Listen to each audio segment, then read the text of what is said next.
Hi friends, hope you are doing well. So today I'm going to talk about the 5 highest paying programming languages. And essentially, if you are somebody who is planning to pursue a career in software engineering, software development, and even in computer science, or maybe you are some student who is sitting during the summer vacations who has nothing better to do, you can think of learning one of these programming languages because it's going to make you much more likely to get a very high paying job. Now, I'm going to tell you these 5 languages and the typical salaries in the US, but wherever you are in the world, your salaries are likely to be prorated to these kind of salaries, and of course, you may be getting a good pay. So, some people, of course, nowadays say that programming is going to be gone after a few years and so on, and ChatGPT is going to do everything. But I'm going to tell you that actually ChatGPT is good at writing simple programs. Maybe you want to write programs for factorial of some number n, or you want to convert Fahrenheit to centigrade and so on. You can do these in ChatGPT as far as your homework problems are concerned in classes. But when you get to real world programming, human beings are still going to be required to do the programming. And one more problem of any of these kind of LLM models is that they may often make mistakes in the programs they have, and mistakes in programs can have very negative consequences, especially if you are dealing with any important systems, any systems involving human life and so on. So that's something to keep in mind.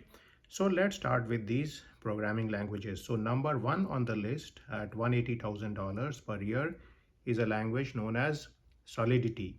And Solidity is popular for blockchain and specifically is being widely used in cryptocurrency type of situations. Now, one of the things is that most programmers in Solidity are actually self-taught. It's rarely taught in a university setting, and this language was created by the Ethereum network, and it's an object oriented programming language. So in many ways it is similar to C++.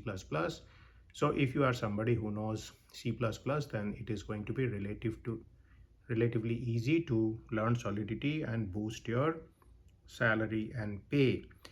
Now let's come to language number two, and that is Rust. And Rust is paying about $150,000 per year.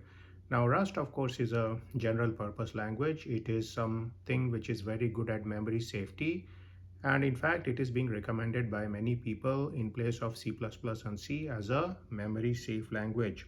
So this language was created about 2015, and many companies have taken up this language, specifically companies in Silicon Valley and so on, also companies dealing with defense and strategic technologies. And also this language is being used in Web3 and blockchain.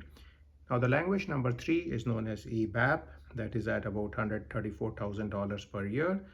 This language is coming from the company known as SAP, that is SAP.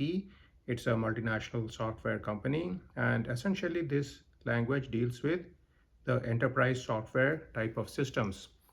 So this ABAP language is something which has been there since the 1980s, and it's specifically very powerful in fields such as ERP, which is enterprise resource planning, CRM, which is customer relation management, and SCM, which is supply chain management. Now, of course, this language has the negative part that it is only constrained to the SAP developer ecosystem, but then remember that there are a large number of niche jobs out there where people may want you to know things about the SAP system, and in those jobs you can get an advantage if you know the ABAP programming language. So ABAP essentially means for Advanced Business Application Programming, and this language also makes use of aspects of OpenSQL and so on. Now, fourth language on my list is the language Go. This language is becoming more and more popular because it's supported by a very big company, that is Google. That's also the company which essentially owns YouTube. And not only Google, but also companies like Twitch, Uber, and so on are using the Go language. Now, one advantage of the Go language is that it's pretty much C-like. So if you are somebody who knows C or C++, you will be very easily able to learn Go. And this language is also memory safe, so that's an advantage compared to C. Remember, C and C++ have been branded as languages which may not be so memory safe, and in fact the people at the top, especially the people responsible for cybersecurity, are encouraging the use of memory safe languages such as Rust and Go. So Go is also going to be a good language to learn. It's memory safe, it has got garbage collection, and it is also strongly structurally typed language. It can also be used for functional programming and of course data science. So do remember that while Python is very strong in data science, languages such as Go are increasingly coming up and giving competition to Python.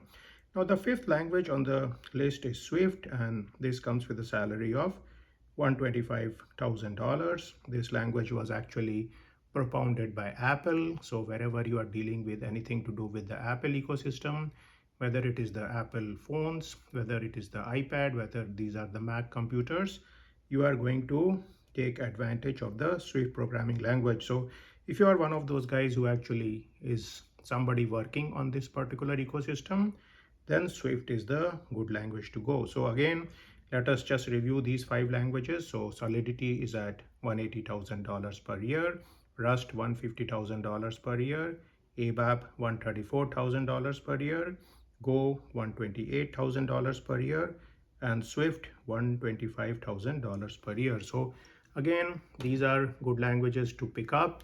Maybe you are sitting at home during the summer, you have nothing better to do than play video games. So what you can do is that you can pick up any of these programming languages. There are resources out there on YouTube. There may be free videos, and also there are a lot of tutorials which you can find by searching for these programming languages in Google.